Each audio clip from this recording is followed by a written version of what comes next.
I hired Elena to clean my house. That was the whole plan. Laundry, groceries, floors, mail, maybe dinner if I came home late. Nothing complicated. But by the time she left, that house felt more like hers than mine.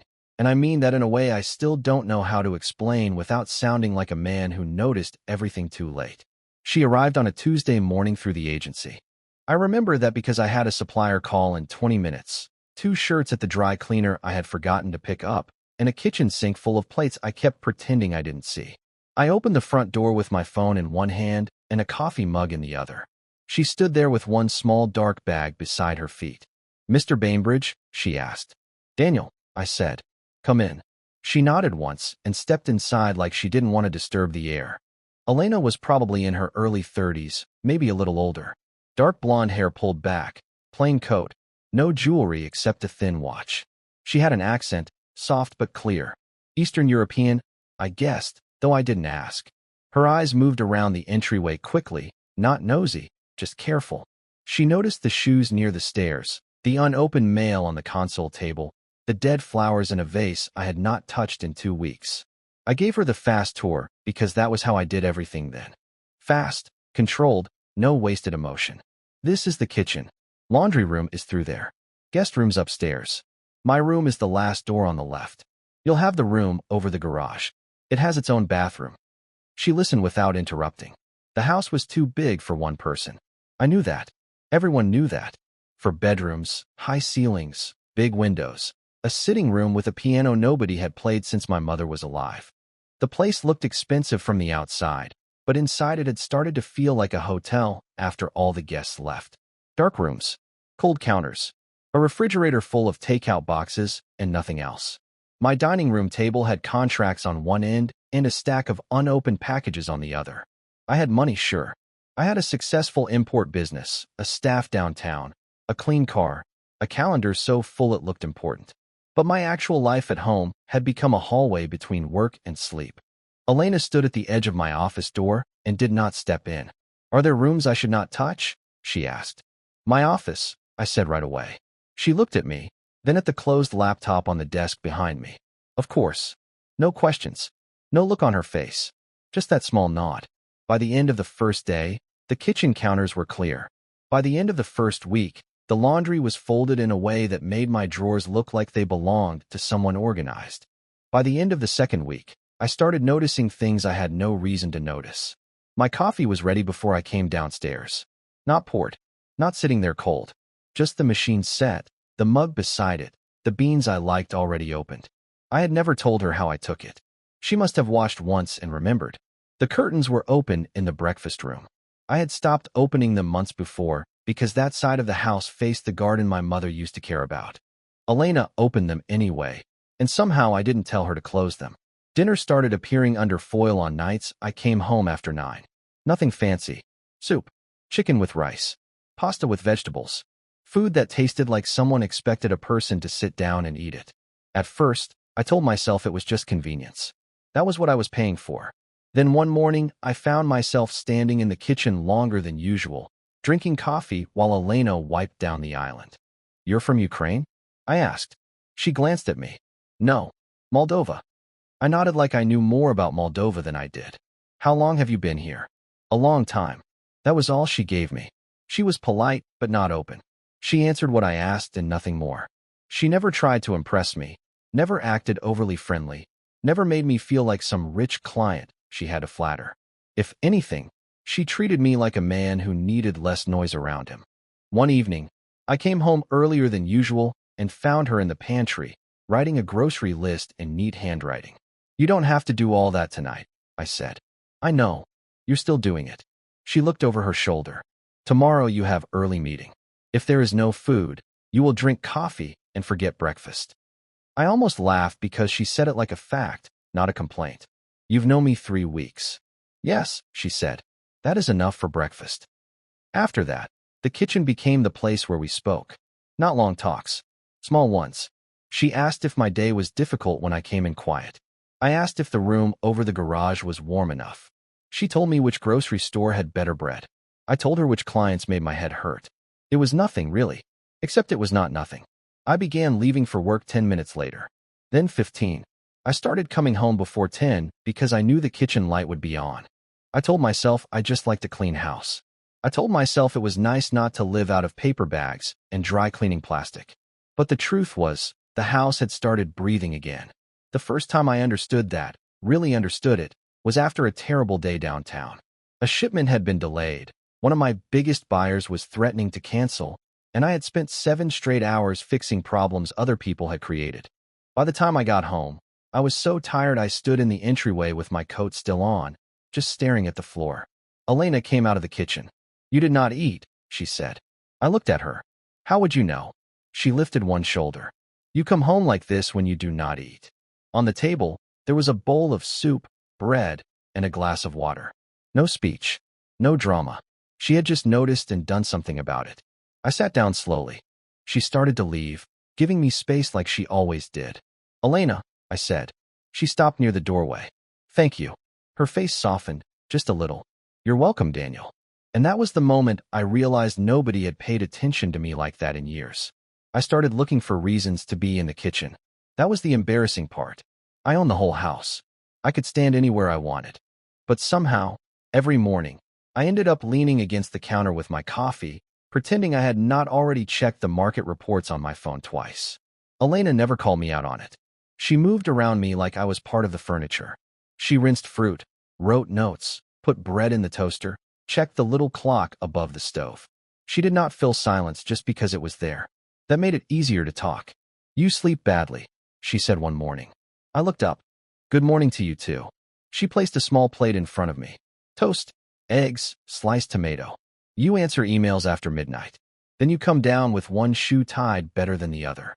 I glanced at my shoes. She was right. That's a strange thing to notice. It is not strange. You are just loud when you think you are quiet. I laughed before I could stop myself. It felt rusty, like I hadn't used that part of myself in a while. After that, I began telling her small pieces of my day.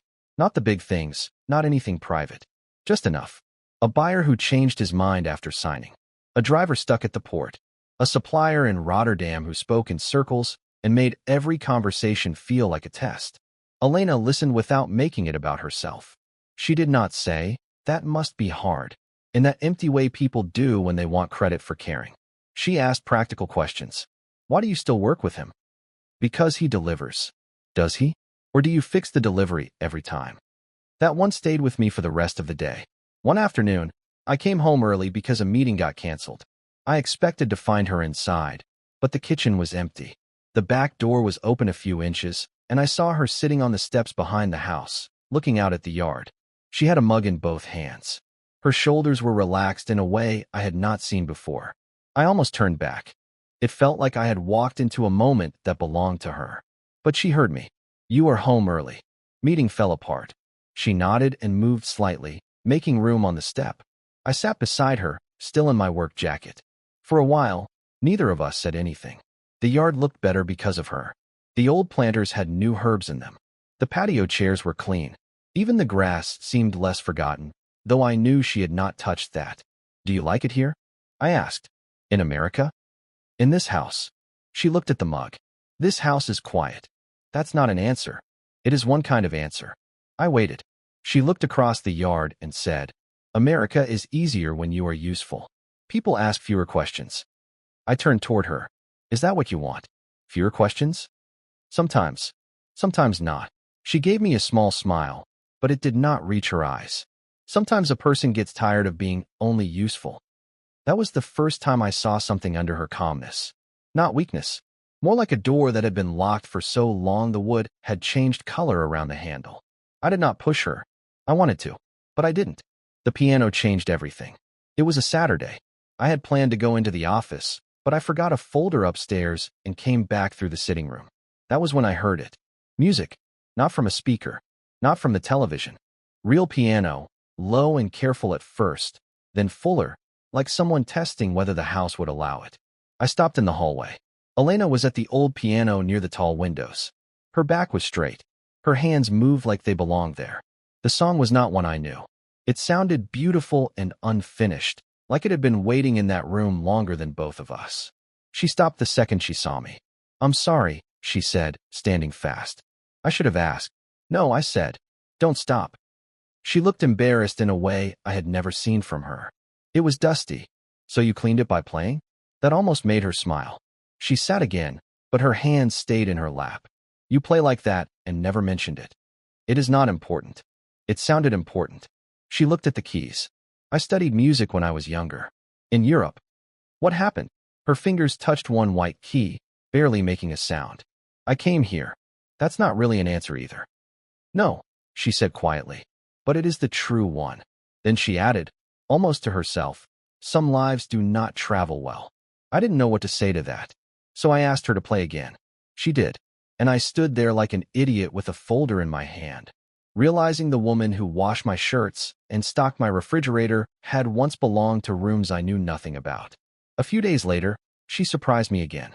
I was on a call in my office, door opened because I had forgotten to close it. The Rotterdam supplier was arguing over shipping terms while pretending he was not. I was already irritated. No, I said into the phone. That was not the agreement. We confirmed the delivery window last month. The man on the line kept talking fast, using polite words to hide the fact that he was moving the terms under my feet. When I ended the call, Elena was in the hallway holding folded towels. I was not listening, she said, which meant she had heard enough. It's fine. She hesitated. He is not refusing the deal. I looked at her. What? He wants you to say no first. Then he can offer new terms and make it look like he helped you. I stared at her. She shifted the towels in her arms. He mentioned port storage twice. That is not accident. They are trying to move the cost to you. You understood all that. I understood enough. How? Before America, she told me, she had done translation work. Contracts, customs forms, shipping letters. Nothing glamorous, she said. Just work people needed when languages got in the way of money. I sat back in my chair, watching her differently. You could have told me that. You did not ask. You don't exactly make it easy. No, she said, and this time her smile was real. I do not. After that, the air between us changed. Not loudly. No big confession. Just little things. Her hand brushing mine when she passed me a cup. The way she stayed in the kitchen longer after dinner. The way I looked for her before I looked at my phone. At night, we drank tea sometimes. She would sit across from me at the kitchen table, one leg tucked under her, her hair loose from the neat knot she wore during the day. She told me small things, never enough to make a full picture. A music school, a winter apartment with bad heat, a mother she called every Sunday, job she took because rent did not care who she used to be. Once, she looked like she was about to tell me something bigger. What is it? I asked. She held her tea with both hands. Nothing. Elena. She shook her head. Not yet. I should have asked what that meant. I should have understood there was a reason she kept stopping at the edge of the truth. But then the storm came. It started after midnight. Hard rain against the windows, wind pushing at the house like it wanted inside. I woke to a crack of thunder, and then the power went out. The whole place went black. I came downstairs with a flashlight and found Elena already in the kitchen, wrapped in a gray sweater, standing by the stove. I could not sleep, she said. Me neither. I lit 2 candles and set them on the island. The house looked different in that light. Smaller. Closer. Rain hit the glass. The clocks were dead. My phone had no signal. For once, there was nowhere to go and nothing to fix. Elena looked at the candle flame and said, "Tea?" And just like that, it felt like the night had been waiting for us. The kettle would not work without power, so Elena lit the gas burner with a match. It made a small blue circle in the dark kitchen, and for some reason that tiny flame felt more personal than all the lights in the house ever had. I stood beside the island with a flashlight in my hand, not using it, watching her move around like she belonged there even when everything else had stopped working. "You know where the matches are?" I said. She glanced at me. "You do not. That obvious?" "Very." She set 2 mugs on the counter. Outside, the rain hit hard against the windows. The wind pushed at the back door, making the frame creak every few minutes. The whole house felt cut off from the street, from work, from phones, from every excuse I usually had ready. Elena poured the tea and handed me a mug. We stood there in candlelight, close enough that I could see the tiredness around her eyes. Not the normal tiredness from a long day. Something older. "Do storms bother you?" I asked. "No, but you couldn't sleep." She wrapped both hands around her mug. "Some nights are loud, even when the house is quiet." I looked at her, Waiting. She gave a small breath, almost a laugh, but not really.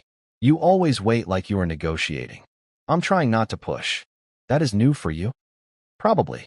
She looked down at the tea. I miss my old life sometimes. I didn't move. The music? I asked. The music. The person I was with it. She swallowed. Before I learned to be careful all the time. The way she said careful made me feel like it cost her something every day. I wanted to ask who had made her that way, what she had lost, who had disappointed her. But I knew if I asked too much, she would close the door again. So I said, play for me. She looked up. Now? The piano doesn't need power. For a second, I thought she would refuse.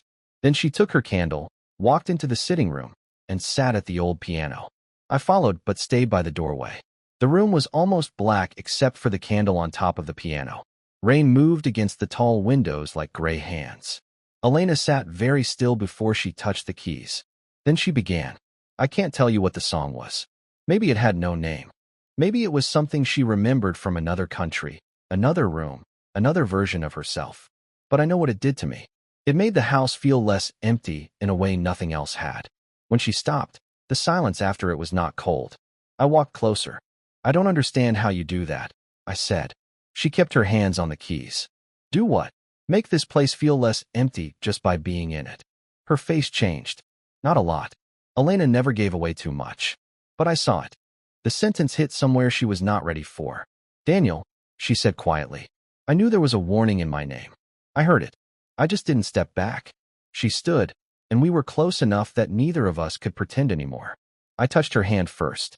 She looked at our hands, then at me, and for one long second I thought she might pull away. She didn't. The kiss was not sudden. It felt like something we had been walking around for weeks.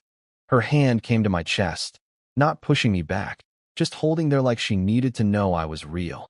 I kissed her again, and the rain kept hitting the windows, and the house felt warmer than it ever had. That night, we crossed the line we had both been pretending was not there. I won't dress it up. I had been alone for a long time, but that was not what made it matter. What made it matter was that I let her see me without the suit, the business voice, the controlled answers.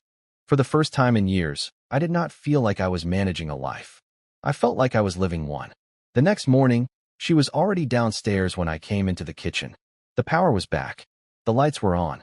The storm had moved on, leaving branches across the yard and water shining on the patio. Elena stood at the stove making breakfast like any other morning. Too normal. Elena, I said. She did not turn right away. Coffee is ready. I'm not asking about coffee. She lowered the heat under the pan. I know. I came closer. Look at me. She did. Her face was calm, but her eyes were not. I need to tell you something, she said. The room went still. Okay. She opened her mouth, then stopped. Her fingers tightened around the towel in her hand. I cannot do it yet. That was the first crack. Over the next few days, I saw more. She avoided simple questions. When I asked how she chose the agency, she said, it was available. When I asked if she had ever worked for anyone near my neighborhood before, she changed the subject. Twice I saw her looking at the framed photo of my mother in the hall, not passing by it, not dusting it. Looking. Then I found the notebook. It was in a box she had set aside from the storage closet. Old things from my mother.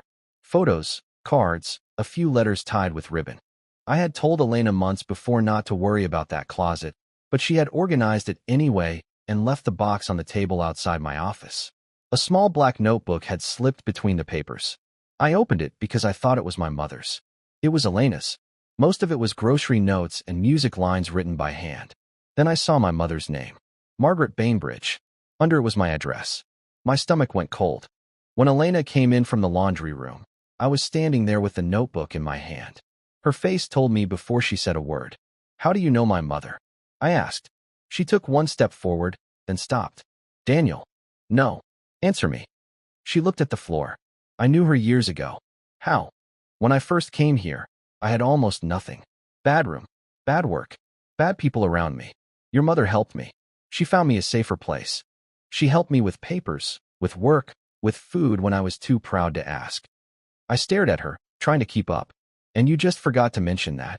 She asked me something before she died. My chest tightened. What did she ask? Elena's eyes filled, but she did not cry. She worried about you. She said you were building walls around yourself. She asked me if I ever had the chance to check on you, to make sure you were not alone in that house forever. The words landed badly. Every warm meal, every open curtain, every quiet look across the kitchen suddenly shifted in my head. The agency, I said. Was that real? Yes. But you knew it was me. She nodded slowly. I saw the name. I understood you were her son. At first, I came because of the promise. Write in the comments. Was I right to feel betrayed when I learned why Elena first came to my house? Or should I have judged her by what she chose after that? At first. Only at first. I laughed once, but there was no humor in it. So what was I? A favor? A project? No.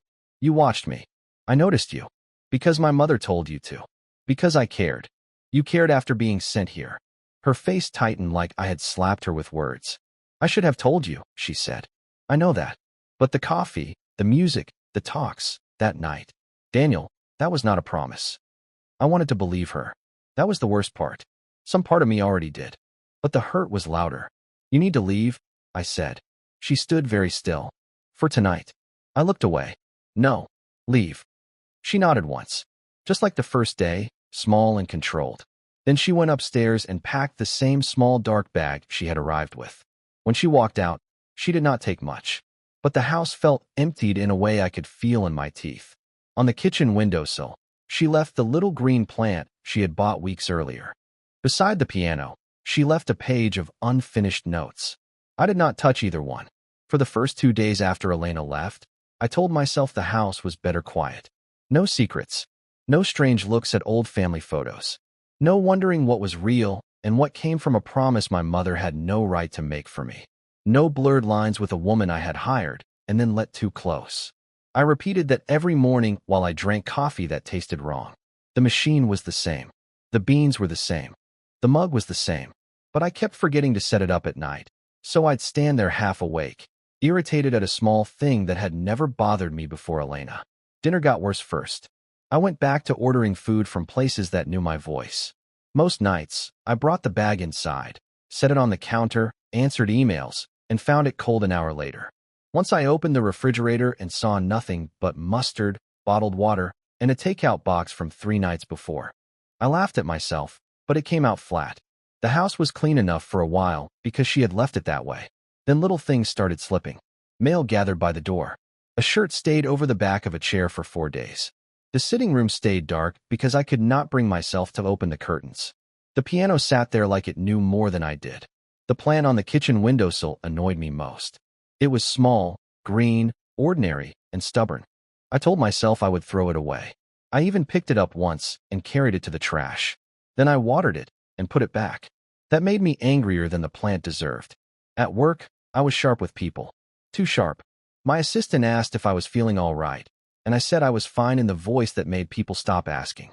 The Rotterdam supplier issue got solved because I used Elena's advice, which made me feel both grateful and resentful. I signed the corrected terms and stared at her handwriting in the margin of my notes, where she had written, "Storage cost hidden here." She had been right. That was the problem. She had been right about too many things. A week after she left, I found the page of music beside the piano. I had avoided it like it might speak. It was folded once, tucked under the edge of the bench. I unfolded it and saw the notes she had written by hand, careful and uneven in places, like she had started and stopped more than once. On the back, there were words. Not a letter, just a few lines. I meant to stay 1 month. That was what I told myself. 1 month, and I would keep my promise to Margaret, and then I would go.